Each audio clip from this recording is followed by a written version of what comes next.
خداوند یعنی یہوہ اور ان بتوں کے درمیان کیسا بڑا فرق ہے، لیکن افسوس کہ اس وقت بابل مضبوط نہ تھا، وہ بتوں پر انحصار کر رہے تھے۔ ہم دوسرے حصے میں بتوں کے بارے میں بہت سی باتیں سنتے ہیں، کیونکہ اس میں بابل کا ذکر ہے جو کہ بتوں کا گڑھ اور قلعہ سمجھا جاتا تھا۔ زمانوں کے آغاز ہی سے زمانوں کے بائبل آغاز بت ہی پرستی سے۔ کا گڑھ رہا جی۔ ہے۔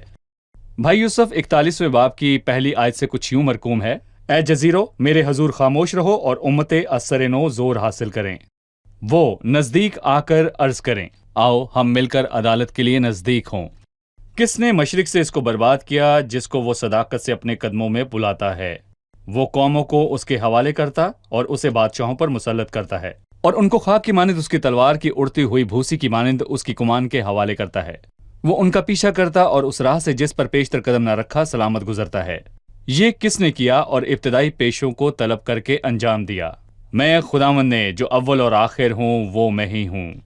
یہ آیات کس کی بات کرتی ہیں؟ خاص طور پر 2 تا 4 آیات خورس کی، حالانکہ اس کا نام نہیں لیا گیا، لیکن میں کہوں گا کہ 44ویں باب میں اس کا نام ضرور آئے گا، جو کہ میں کہوں گا کہ قوم کو بچانے اور لوگوں کو بابل کی اسیری سے نکالے گا۔ کیا خورس فارسی ہے؟ مادی اور فارس کی سلطنت بابل کی سلطنت پر غالب آئے گی۔ آئے ہم مادی اور فارس سے متعلق حوالہ جات دیکھیں گے، جبکہ وہ کہتا ہے کہ کسی نے مشرق سے اس کو برباد کیا۔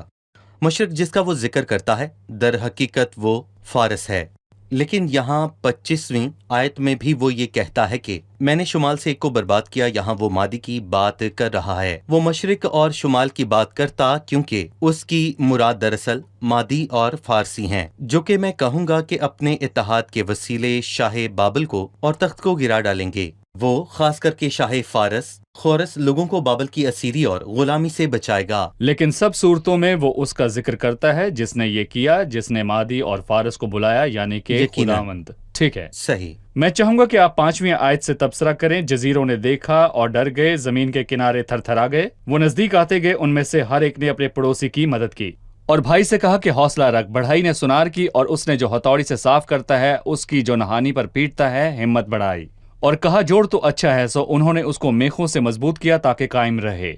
ہاتھ کے بنائے خدا بامقابلہ زمین اور اس کی انتہا کے مالک خدا کے، کیا کہیں گے؟ دیکھیں، میں کہوں گا کہ خاص طور پر بتوں کو بنایا جاتا ہے، اور خاص کر کے جب ہم 44ویں باب میں پہنچتے ہیں تو ہمیں تنزیہ الفاظ ملتے ہیں۔ ایک انسان ایک بت کو بناتا ہے اور اس کے ہی آگے گر جاتا ہے، اور اسی درخت کی لکڑی پر گوشت کباب بناتا اور اس کو کھاتا، اور پھر جب سردی لگتی تو آگ جلا کر کہتا آہ، یعنی کہ خوش وہ ہوتا ہے۔ خوش ہوتا ہے، یعنی کہ اسی شے سے اس نے ایک معبود بنایا اور اسی کے آگے وہ گر جاتا ہے اور اسی سے اپنی خوشی کا سامان کرتا ہے اور اسی سے خوشی اور اطمینان پاتا ہے۔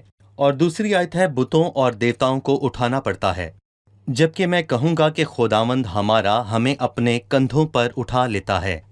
دوسری بات کہ وہ ہمیں قائم رکھتا ہے، جبکہ پہلی بار بابل میں جب بتوں کا ذکر کیا گیا تو وہ چوری ہو گئے۔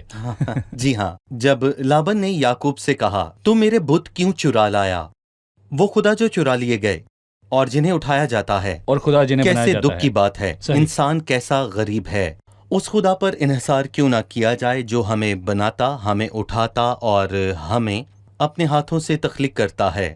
آپ اپنا خدا بنا رہے ہیں اور اسے گرنے سے بچاتے ہیں، اور یہ کیسے دکھ کی اور افسوس کی بات ہے۔ جی ٹھیک ہے، آئیے مہمانوں سے سوال جانتے ہیں۔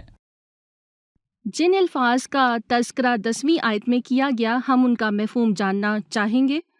تو مت ڈر کیونکہ میں تیرے ساتھ ہوں، ہراساں نہ ہو کیونکہ میں تیرا خدا ہوں، میں تجھے زور بخشوں گا، میں یقیناً تیری مدد کروں گا اور میں اپنی صداقت کے دائیں ہاتھ سے تجھے سنبھالوں گا۔ صداقت کے دائیں ہاتھ سے کیا مراد ہے؟ اور 14ویں آیت میں لکھا ہے ہراساں نہ ہو اے کیڑے یعقوب، اے اسرائیل کی کلیل جماعت۔ کیڑے یعقوب اور اسرائیل کی جماعت سے کیا مراد ہے؟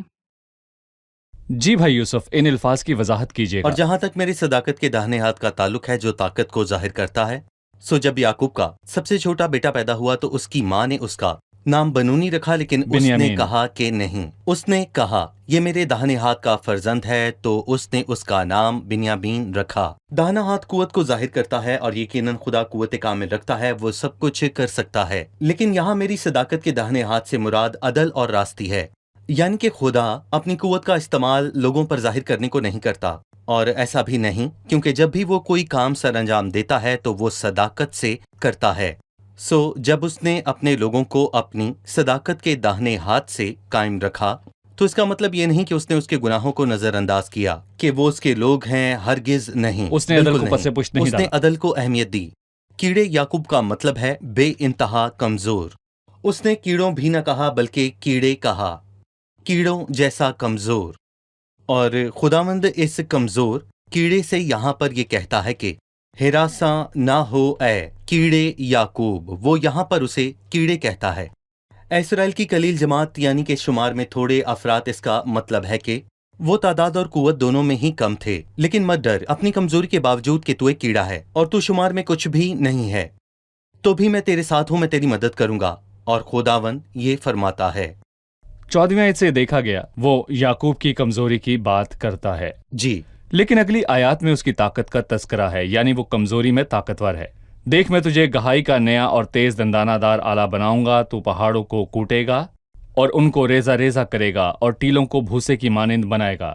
وہ کمزوری میں طاقتور کیڑا، گہانی کا دندانہ دار آلہ، اسے ہم کس طور پر سمجھیں؟ اس کا مطلب ہے کہ وہ اپنے آپ میں کس قدر کمزور اور خداوند میں کس قدر طاقتور ہے۔ ایک انسان اپنے آپ میں کمزور ہے، لیکن خداوند نے پولس سے یہ کہا، میرا فضل تیرے لیے کافی ہے کیونکہ میری قوت کمزوری میں پوری ہوتی ہے۔ اور زکریا 12ویں باب کی 8ویں آیت میں لکھا ہے کہ اس روز خداوند یروشلم کے باشندوں کی حمایت کرے گا، اور ان میں سب سے کمزور اس روز داؤد کی مانند ہوگا، داؤد کا گھرانہ خدا کی مانند۔ وہ اپنے آپ میں کیسے کمزور ہیں، لیکن جب خداوند ظاہر ہوتا ہے تو انہیں فتح مندی بخشتا ہے، اور وہ کیسے طاقتور ہوتے ہیں۔ اور میں کہوں گا کہ یہ سیکھنے کی بات ہے، کیونکہ ہم اپنے آپ میں کمزور ہیں لیکن خدا میں زوراور ہیں۔ یہ الفاظ کہ تم مت ڈر کیونکہ میں تیرے ساتھ ہوں، ان آیات میں اور گزشتہ آیات میں دہرائے گئے ہیں۔ صحیح۔ یہ الفاظ ماضی میں لوگوں کو حوصلہ بخشتے آئے ہیں اور آج تک کروڑوں ایمانداروں کو ہر زمانے میں حوصلہ دیتے رہے ہیں۔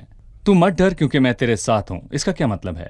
10ویں آیت میں لکھا ہے تو مت ڈر کیونکہ میں تیرے ساتھ ہوں، اور 13ویں آیت میں کیونکہ میں کہوں گا مت ڈر، میں تیری مدد کروں گا۔ 14ویں آیت ہراساں نہ ہو اے کیڑے یعقوب۔ مت ڈر کے الفاظ بار بار دہرائے جانے سے میں دو باتیں سمجھتا ہوں۔ پہلی بات یہ کہ انسان کتنی آسانی سے ڈر جاتا ہے۔ کس بات سے ڈرتا ہے؟ وہ ہر بات سے ڈرتا ہے۔ پطرس کے لیے لکھا ہے کہ اس نے ایک دفعہ ہوا کو دیکھا تو وہ ڈر گیا، مطلب کہ وہ ہوا سے ڈرا۔ اور ایلیا جو ایک عظیم اور مضبوط شخص تھا، جب اس نے ایک پیغام کو سنا تو وہ ڈر گیا، حالانکہ اس نے صرف ایزابل کے پیغام کو سنا تھا، اس نے نہ دیکھا پر ڈر گیا۔ انسان خوف کھا سکتا ہے۔ ابراہیم کو بھی خدا نے پہلی بار کہا خوف نہ کر۔ انسان خوف کھا سکتا ہے، اسی لیے خوف نہ کر کے الفاظ بائبل میں بہت بار آئے ہیں، لیکن بھروسے اور تسلی کا منبع یسوع ہے اور سارا جلال اس کو ملے۔ اس نے کہا مجھ پر اپنا داہنا ہاتھ رکھ، خوف نہ کر، میں اول اور آخر ہوں۔ اور پھر اس نے کہا اور زندہ ہوں، میں مر گیا تھا اور دیکھ میں عبدالآباد زندہ رہوں گا، مطلب کہ ہمیں خوف کھانے کی ضرورت نہیں ہے۔ اچھا ہے کہ خداوند مجھ سے کہتا ہے کہ تو مت ڈر کیونکہ میں تیرے ساتھ ہوں، اور میں اس سے یہ کہتا ہوں کہ میں کسی بلا سے نہ ڈروں گا کیونکہ تو میرے ساتھ ہے۔ یہ جواب ہے خدا کی حضوری اور اس کی فکر کا نتیجہ ہے۔ بہت شکریہ بھائی یوسف، آپ کے ہمراہ مطالعے کا بہت لطف آیا، اور اچھا ہے کہ ہم خدا کے کلام پر بھروسہ کریں جو کہتا ہے کہ تو مت ڈر کیونکہ میں تیرے ساتھ ہوں۔ اب ہم مہمانوں سے ان کی رائے جانیں گے۔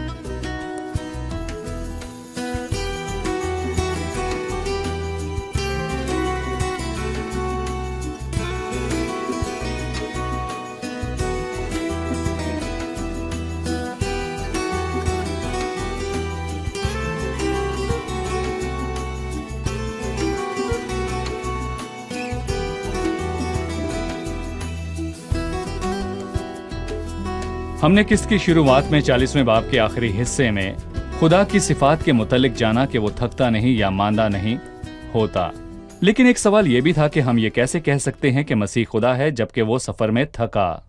آپ میں سے کون اس سوال کا جواب دے سکتا ہے؟ جی، جب مسیح زمین پر تھا وہ کامل خدا تھا اور ساتھ وہ کامل انسان بھی تھا۔ خدا ہوتے ہوئے وہ تھکتا یا ماندہ نہیں ہوتا، لیکن ساتھ ہی وہ کامل انسان بھی تھا۔ انسان ہوتے ہوئے وہ تھکا، اسے بھوک لگی، وہ سویا، وہ رویا۔ وہ کامل خدا اور کامل انسان ہے۔ لہٰذا اسی واقعے میں جس میں وہ تھکا، اس نے اس نے خدا ہوتے ہوئے سمندر کو ڈانٹا کہ ساکن ہو جا. وہ بیک وقت دونوں ہے. جی، مسیح انسانیت اور الوہیت دونوں میں کامل ہے، اور اس کی انسانیت جو گناہ سے آزاد ہے ظاہر ہوئی. بھائی یوسف، اور ان میں موافقت قائم رہتی ہے جو انسانی دراک سے باہر ہے. جی، یہ ناممکن ہے کہ محدود انسانی ذہن خدا کے متعلق ہر ناممکن بات ہے. مکمل طور پر سمجھ پائے. جی، ہم نے 41ویں باب میں ابدی اور عام کامل رکھنے والے خدا اور ہاتھ کے بنائے ہوئے خداؤں کے درمیان فرق دیکھا. کیا کوئی بتا سکتا ہے کہ وہ فرق کیا ہے؟ دراصل کوئی موازنہ ہی نہیں ہے، کیونکہ خدا خالق ہے جبکہ بت لوگوں کے ہاتھ کے بنائے ہیں، اور ایسے شخص کے لیے تنزیہ الفاظ کہے گئے جس نے ایک ہی درخت سے بت بھی تراشا اور اسی سے کھانا پکانے اور گرم رکھنے کے لیے لکڑی بھی لی. خدا ہمیں قائم رکھتا ہے جبکہ بتوں کو ایک جگہ سے دوسری جگہ اٹھا کر لے جایا جاتا ہے. اور بائبل میں ہم پہلی مرتبہ بتوں کے متعلق تب پڑھتے ہیں جبکہ راخیل نے اپنے باپ کے بتوں کو چرا لیا، جبکہ خداوند ہے جو ہمیں قائم رکھتا ہے اور ہماری حفاظت کرتا ہے. صحیح، انسانوں کے بنائے خداؤں کو اٹھایا جاتا ہے اور انہیں حفاظت کی ضرورت پڑتی ہے، لیکن ابدی خدا جو خالق اور محافظ ہے سب چیزوں کو قائم رکھتا ہے. کیا کہیں گے بھائی؟ ٹھیک ہے. آخری حصے میں جس کا ہم نے مطالعہ کیا یعقوب اور اسرائیل کے حوالے سے لکھا ہوا ہے. کیڑے یعقوب، اسرائیل کی قلیل جماعت ایک کمزور عکس ہے، لیکن اسے گہائی کا تیز آلہ بھی کہا گیا جو ایک طاقتور عکس ہے. ان دونوں صورتوں میں کیا نظر آتا ہے؟ کیڑے یعقوب کی انتہائی کمزور حالت کو ظاہر کرتا ہے، اور اسرائیل کی قلیل جماعت ان کے شمار میں تھوڑا ہونے کو ظاہر کرتا ہے. لیکن خدا ان سے کہتا ہے کہ مت ڈرو. انسان اپنی کمزوری اور شمار میں تھوڑے ہونے کے باوجود خدا کی حضوری کے وسیلے سے گہائی کا تیز آلہ بن گئے. صحیح، شکریہ. بالکل بھائی یوسف، صحیح، ٹھیک ہے. سب نے ٹھیک خدا کہا. کا شکر ہو. آپ سب کا شکریہ. بھائی یوسف، آپ کا بھی شکریہ. خدا آپ کو برکت دے.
تیرا کلام رہے گا قائم پہاڑ جب نہ رہے خدایا. تیرے منہ کی ایک بات بھی ٹلے گی نہ چاہے کچھ بھی ہو.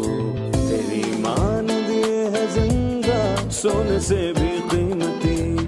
میرا دل یہ دے گواہی ہے یہ کتاب عظیم. نازل کرے اپنا کلام شکستہ دلوں کو سکون ملے. تاریکی دور ہو میری راہیں روشن کر. دل اپنا کلام کثرت سے اے خدا بدل دے. رہائی دے کثرت سے پھل ملاؤ. کلام رہے گا قائم پہاڑ جب نہ رہے خدایا. تیرے منہ کی ایک بات بھی ٹلے